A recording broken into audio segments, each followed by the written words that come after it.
आज हम कवर करेंगे परसेंटेज।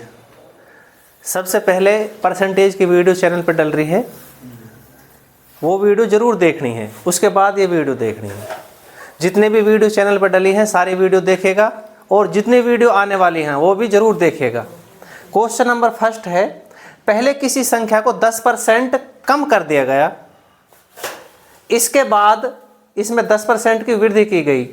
इस प्रकार पर्याप्त संख्या प्रारंभिक संख्या से 50 कम है। प्रारंभिक संख्या निकालनी है।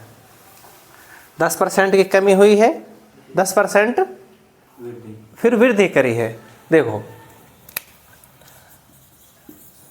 पहली संख्या मान लो 100 है, 100 पे 10% की कमी करेंगे, कितनी कमी हो जाएगी? 10 की। 100 को 10% 10 बनेगा, 10% की कमी करेंगे, 100 में से 10 घटाओगे तो 90। अब यह 90 पे फिर 10% की वृद्धि, ये तो होगी कमी। अब यहाँ वृद्धि करनी है 10% की। 90 को 10% आप निकालोगे 9, 9 जोड़ोगे, यहाँ में 90 में 9 जोड़ोगे कितने का आएगा? 99। ये पहले संख्या हमारी कितनी ही? 100।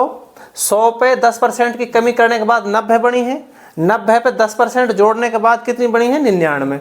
100 हुई पहले, 100 से कितनी हुई है? 99। कितनो फर्क है इनमें? अंतर कितनो है? एक को अंतर है। यहाँ में अंतर कितनो है? 50। एक की वैल्यू 50 है, एक की वैल्यू 50 है, 100 की वैल्यू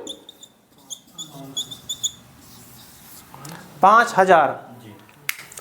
एक की वैल्यू 50 है और 100 की वैल्यू 5000। आज समझ में? यहाँ 10% की कमी है, माइनस के 10 प्लस के 10, माइनस और प्लस, माइनस 10 गुणा 10 बटे में 100, ये कैंसिल, ये इनकी वैल्यू कितनी आई? माइनस के 1। मतलब -1 से यहाँ है कि -1% की कमी हो रही है। ये फॉर्मूला हम फास्ट कर सकते हैं, यू बेसिक डिटेल है इसकी। ठीक है, अगर 100 है हमारी संख्या, 10% की कमी करने के बाद 90 बनी है, 90 में 10% जब और वृद्धि करेंगे तो 99, 100 से 99 बनी है, 1% की कमी हुई है। और यू बोल रहा है क्वेश्चन में 50% कमी हुई, 1% की वैल्यू 50, 100% की वैल्यू निकालनी 5000। क्लियर? नेक्स्ट क्वेश्चन देखो,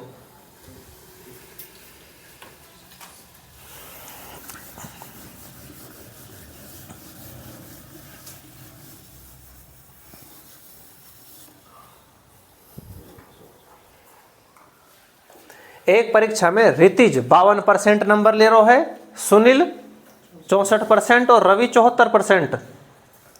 यदि परीक्षा के अधिकतम अंक 750 हैं तो तीनों लड़कों का प्राप्त औसत अंक निकाल लो। ठीक है, सबसे पहले टोटल नंबर हमारे 750। पहले नंबर पे ऋतिज ने 52% नंबर लिए हैं, तो 750 से को आप 52% निकालोगे। थोड़ा सा ध्यान समझियो, 750 से को 50% 375, और 750 से को 1%, 750 से को 1% आप निकालोगे तो 7.5। आप समझ? 1% 7.5, 2% 15। 750 से को 50% हो वहां 375, 750 से को आधो 375, 375 तो 50%, 2% नंबर और लिए, मतलब 15 नंबर ज्यादा और लिए हैं, तो यहाँ के टोटल नंबर बन जाएंगे 390। हाई समझ में? या आप कैलकुलेट करोगे 750 से को 15%, यू वैल्यू इतनी ही मिलेगी। क्लियर? दूसरे नंबर पे है सुनील, 750 से को कितना परसेंट ले रहे हो? 64%। 750 से को 60% निकालो। पहले 750 से को 60% कितना बने बताओ? 450। 750 से को 60%, 2 जीरो से 2 जीरो कैंसिल, 750 दूनी कितने को वहाँ? 150, और 150 तिया 450, तो यू वैल्यू 450 है। अब 4% और बच रही है, 1% 7.5 है, 4% हो जाएगी 30, तो यू कितनी आई है? 450, 450 और 30 480। आए समझ में। रवि रवि कितने ले रहा है 74%, तो 750 को 74% करो कैंसिल। 15 37 पे 15 7 हासिल 10 15 45 और 10 55। 555 नंबर ले रहा है कौन रवि। अब तीनों नंबर जोड़ के ये नंबर, ये तो हो गए रितीज के नंबर, ये हो गए और ये हो गए, तो 390 प्लस में 480 प्लस में 555 और या 300 भाग और करना है।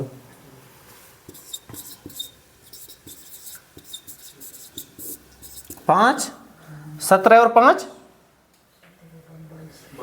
22 हासिल 2 कितने बन मिलेंगे 14, या 300 भाग करोगे 3 चौक 12 है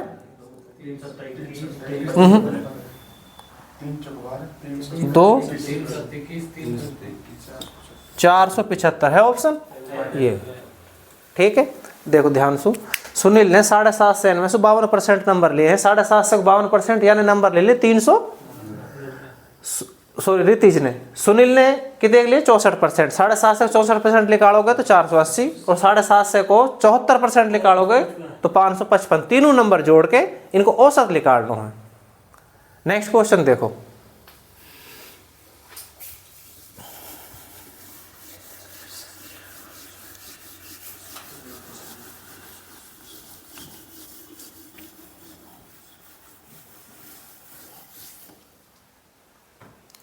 एक नगर की जनसंख्या 48,600, यदि पहले वर्ष में 25% की वृद्धि और दूसरे वर्ष में 8% की कमी या घटोती, तो 2 वर्ष के अंत में नगर की जनसंख्या कितनी होगी।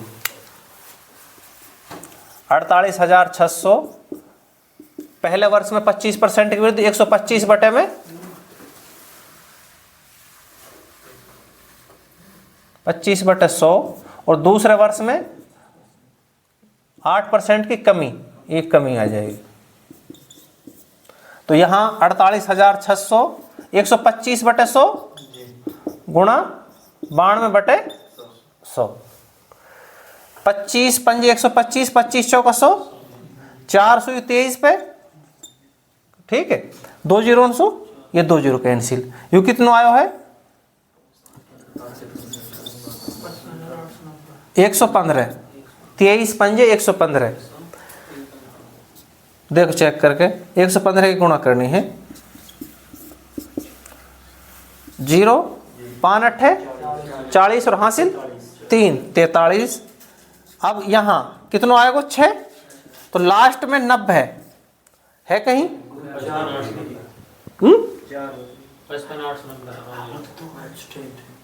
55,890। आप गुणा कर लीजिए, कैलकुलेटर पूरा करोगे तो यही इतना ही मिलेगा लास्ट। याद देखो ध्यान से, मैंने सिर्फ 2 डिजिट चेक करी हैं, 2 डिजिट हम अलग। हाँ, तो यहाँ 5 की 3 6 से गुणा करोगे 30 हासिल 3 5 8 40 और 3 43। अगली जब यहाँ काटा लगेगा यहाँ 6 आएगा, तो यहाँ नंबर कुछ भी आएगा तो, लेकिन ये इतना तो सेम आएगा ना हमारा। ठीक है, 55,890। नेक्स्ट क्वेश्चन देखो।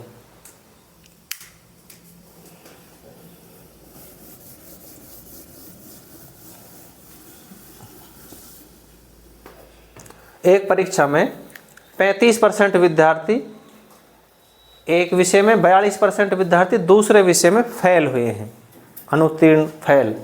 15% विद्यार्थी दोनों विषयों में फेल हुए हैं। कुल परीक्षार्थी कितने हैं 2500। तो केवल एक विषय में फेल होने वाला है। सबसे पहले जो टोटल स्टूडेंट हाँ, कुल छात्र हैं 2500। क्लियर है।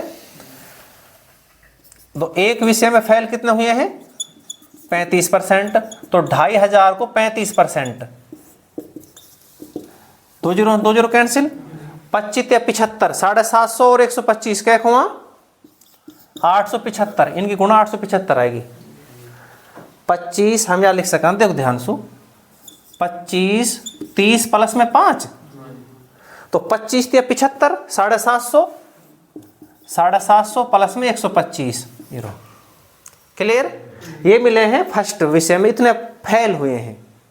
और दूसरा जो विषय है वो हम कितने परसेंट फेल हुए हैं? 42%। तो 2500 को 42%, 1050, 40 प्लस में 2 लिख सकूं तो 25 चौका 100, 1000 होगी, 1000 और 50, 1050 आ जाएगी। और दोनों विषयों में 15%, 15%, तो 2500 को 15%, यू हो जाएगा कि 375। या देख सकूं हूं 10 प्लस 5, थोड़ा ध्यान देखो, 25, 10 प्लस में 5, 250 और 125, 250 और 125 हो 375। फास्ट कैलकुलेटर करनी है।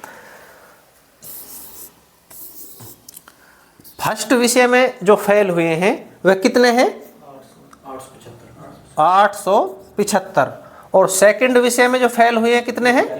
1050। और दोनों विषय में फेल हुए हैं 375। थोड़ा सा ध्यान देखियो, यहां तक क्लियर है?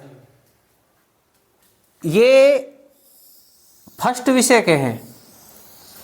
अगर इनसे बोला जाए कि फर्स्ट पहले सब्जेक्ट में जो फेल हुए वह साइड में हो जाओ, तो ये सारे साइड में होके 875 आ जाएंगे। और जो दूसरे विषय में फेल हुए हैं, दूसरे विषय वाले यहां 1050 हो जाएंगे। समझ में आई? अगर बोलो जावे ओनली पहले विषय में जो फेल हुए हैं वे साइड में हो जाओ, तो ओनली में ये बचे रहेंगे। ये कितने बचेंगे? लगाओ हिसाब। 875 में से 375 घटाने, ये 5 से ही 5 से स्टूडेंट ऐसे हैं जो केवल पहले विषय में फेल हुए हैं। समझ में आयो? और केवल दूसरे विषय में, केवल दूसरे विषय यहां से है, यहां से यहां तक, केवल दूसरे विषय में 1050 में से आप 375 घटाओगे, 350 घटते 700, 675। देखो ध्यान से, फास्ट कैसे हो 1050 में से अगर हम 350 घटावा 700 बच रहे हैं। देखो ध्यान, लेकिन 25 और घटने हैं तो 375। अब ये पहले विषय में फेल, ये दूसरे विषय में फेल। तो यू बोल रहे हो क्वेश्चन में केवल एक विषय में कितने विद्यार्थी फेल हुए हैं, दोनों ने जोड़ ले। जो इनने 500 प्लस में 675 जोड़ो, 1175। एक विषय में ये फेल, एक विषय में ये फेल, ये बीच के निकल गए, ये दोनों विषय में फेल। आया क्वेश्चन समझ में? 2500 टोटल स्टूडेंट। हाँ, पहले विषय में 35%, 2500 को 35% निकालोगे आप, ये आ जाएगा 875। दूसरे विषय में 42%, 2500 को 42%, 1050। और दोनों विषय में हुए 350। ये हाँ, ये डायग्राम के थ्रू ही क्लियर होगा। नेक्स्ट क्वेश्चन देखो।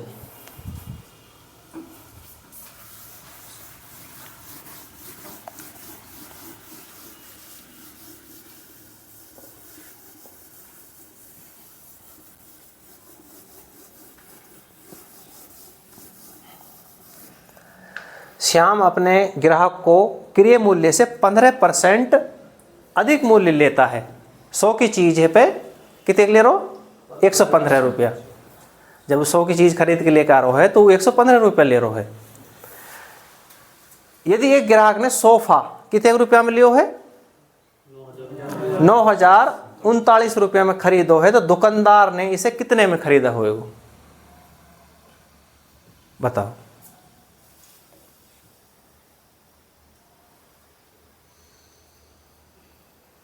देखो, अगर 115 रुपये ले रो है, उस ध्यान समझो, अगर 115 रुपये दुकानदार ले रो है तो आपको मूल्य कितने के? 100। अगर 1 रुपया ले रो है तो 100 बटे 115 रुपये कितने के लिए हैं?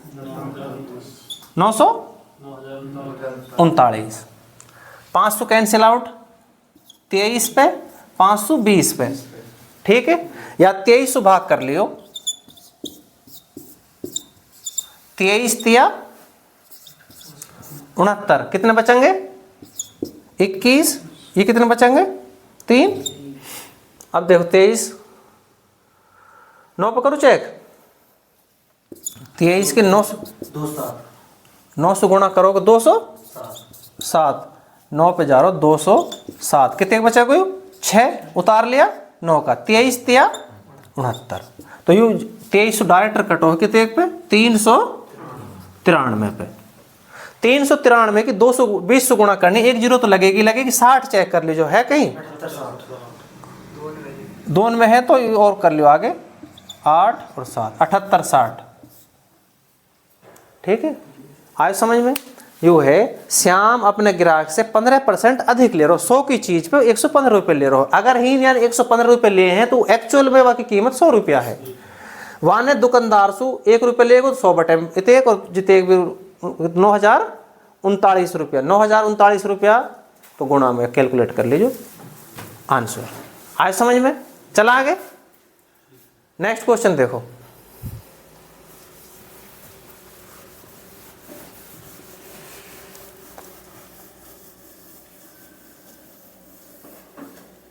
देखो तुलसीराम का वेतन कश्यप के वेतन से 20% अधिक है।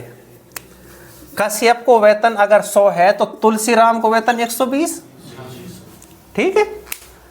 आगे तुलसीराम की जो बचत है वो कितनी है 720, जो उसके वेतन को 4% है, तो 96% तो खर्च कर रहे हो, लेकिन हमने 4% की वैल्यू मिली है। 4% की वैल्यू कितनी है 720, और 1% की वैल्यू बटे में 4 और 100% की वैल्यू कितने या 18 पे 180, ये आ जाएगा 18,000। जो कश्यप है वह की टोटल सैलरी कितनी है, और वह की एक्चुअल में हमने जो मानी है वो 120 है। 120 की वैल्यू कितनी है 18,000, 120 की जो वैल्यू है वो 18,000 है। एक की वैल्यू कितनी बन जाएगी 120 बटे में, और हमें कश्यप की 100 की वैल्यू निकालनी है। क्लियर है, 0 0 कैंसिल, कितने मिलो है 12 कम 12, 12 5 60, 150, 150 की 100 के साथ गुणा करोगे 15,000। आए समझ में, सिंपल क्वेश्चन है, थोड़ा सा दिमाग लगाना है। तुलसीराम है जो वहाँ को जो वेतन है कश्यप के वेतन से 20% अधिक है। अगर कश्यप को वेतन 100 है तो ये 120 हो जाएगा। आगे कह रहा हो तुलसीराम की जो बचत दे रखी है वो कितने के 720, जो अपने जो टोटल सैलरी को 4% के बराबर है, तो 4% की वैल्यू 720, 1% की वैल्यू 180 आ जाएगी, और 100% की वैल्यू 18,000। यू 100% है 120 के बराबर है, क्योंकि तुलसीराम की जो सैलरी है वो 120 मानी हमने। 120 की वैल्यू 18,000, 1 की वैल्यू 18,000 बटे 120, और 100 की वैल्यू कश्यप की वैल्यू कितनी है 100, ठीक।